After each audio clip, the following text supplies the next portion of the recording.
Bismillahirrahmanirrahim. Assalamualaikum warahmatullahi wabarakatuh. Alhamdulillah wassalatu wassalamu ala Rasulillah wa ala alihi wa ashabihi wa mawala amma ba'd.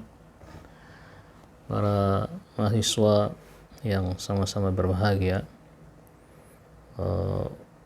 materi kita pada kali ini yaitu pendidikan agama Islam. Pada pertemuan pertama ini, sebelum kita jauh menjelaskan yang lainnya, kita akan menjelaskan yang paling pertama adalah pengertian agama.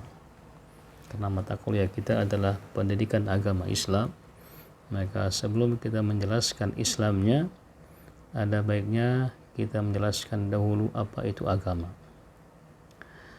Agama, silakan dicatat masing-masing, yaitu adalah suatu sistem yang mengatur segala aspek hidup untuk mewujudkan kebahagiaan, kedamaian, dan ketentraman hidup.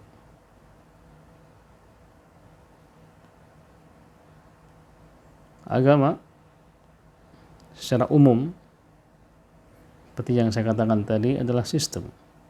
Tentunya sistem itu tidak lepas dari aturan, undang-undang, ada larangannya, ada perintahnya, ada boleh dan tidak bolehnya. Itulah sistem. Sistem ini tidak boleh, ini boleh. Terus sistem. Nah, sistem ini tujuannya apa? Untuk mengatur segala aspek kehidupan hidup manusia. Segala hidup manusia. Nah, kenapa harus diatur? Tujuannya untuk mewujudkan kebahagiaan di dunia, kedamaian, ketentraman, kenyamanan, keamanan, dan semuanya itu untuk manusia. Coba kita perhatikan satu persatu. Sistem tadi kita sudah jelaskan. Kemudian sistem ini mengatur bab manusia. Walaupun dia punya akal, punya pikiran, punya perasaan, tapi perasaannya itu harus diatur. Pemikirannya harus diatur. Kemudian juga tindak tanduknya harus diatur. Kalau tidak diatur, maka semuanya akan kacau. Apa contohnya? Contohnya dalam berkendaraan. Dari kita masuk ke jalan, lihat di sana kita akan menemukan rambu-rambu. Ada rambu belok kiri, ada rambu belok kanan, ada rambu harus pelan, ada rambu-rambu harus berhenti, harus hati-hati. Apa tujuannya rambu-rambu itu? Tujuannya adalah agar kita sampai ke tempat tujuan kita dengan selamat. Dan agar kita di jalan itu tidak mendapat gangguan apapun. Nah, begitu juga dalam beragama ini. Lebih daripada itu. Makanya kita perlu sebuah sistem yang mengatur segala kehidupan manusia untuk mewujudkan apa tadi? Bahagia. Otomatis ketika manusia mau diatur dan bisa mengatur diri sendiri, otomatis kita bahagia, yang lainnya juga bahagia. Yang lain teratur, maka kita juga ikut teratur. Dan kalau kita sudah bahagia, sudah teratur hidup kita, maka timbullah yang namanya kedamaian di sini. Timbul nama kedamaian, ketentraman. Jadi bisa dipahami ya. Kemudian yang berikutnya yaitu unsur-unsur agama. Unsur-unsur agama. Jadi unsur-unsur agama ini yang pertama adalah kekuatan gaib manusia yang sering dirinya merasa lemah dan berhajat pada kekuatan gaib sebagai tempat mohon pertolongan. Ada kalanya di saat manusia sedang sama teman-temannya, sama manusia yang lainnya, atau ketika dia berinteraksi dengan yang lainnya, atau ketika dia bersosialitas atau bersosial, tentu ada kalanya dia itu perlu untuk sendiri. Ada kalanya dia ingin menyendiri. Nah, di saat dia menyendiri ini, dia butuh sesuatu hal tempat dia curhat.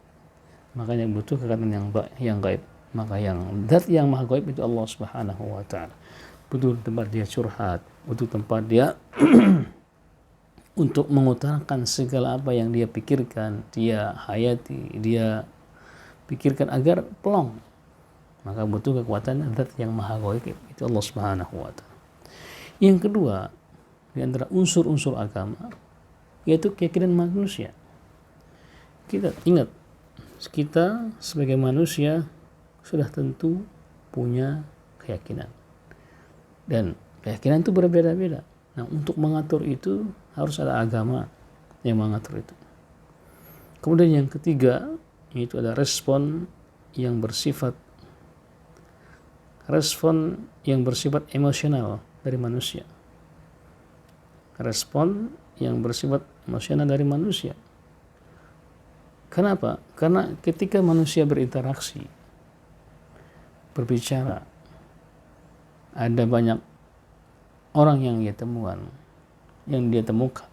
atau banyak orang atau dia bertemu dengan banyak orang, muncul di sana respon atau reaksi. Nah, itu bagian dari unsur agama. Yang keempat, dia sebagai manusia, dia meyakini bahwa di sana ada zat yang maha mulia, yang harus diagungkan, sehingga agama yang harus mengaturnya.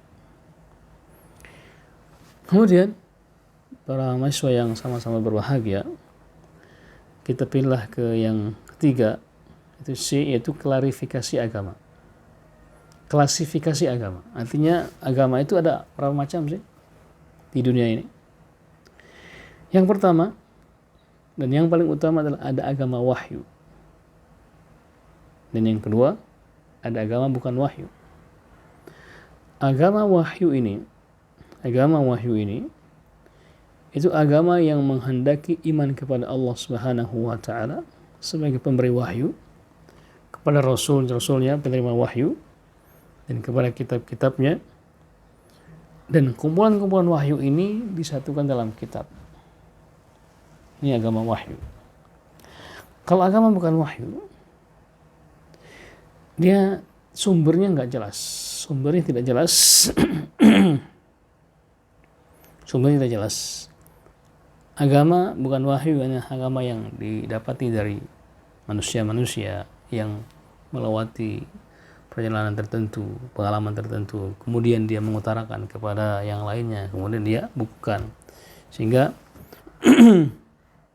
dia tidak melihat atau dia tidak meyakini, sehingga orang-orang meyakini bahwasanya itu adalah sebagai agama. Kemudian yang kedua, klasifikasi yang kedua adalah agama minisyari dan agama miniosari. Jadi ada agama misionaris, ada agama yang bukan misionaris. Artinya apa? Ada agama yang harus disebarluaskan, ada agama yang tidak perlu disebarluaskan. Agama yang disebarluaskan itu adalah agama-agama yang menurut ajarannya punya kewajiban harus disampaikan kepada yang lainnya. Ataupun kalaupun bukan agama yang bukan misionari, itu mereka tidak ada kewajiban untuk menyampaikan kepada orang lain. Agama ini hanya untuk diri mereka sendiri. Kemudian yang ketiga, klasifikasi agama adalah agama ras, geografis, dan agama universal.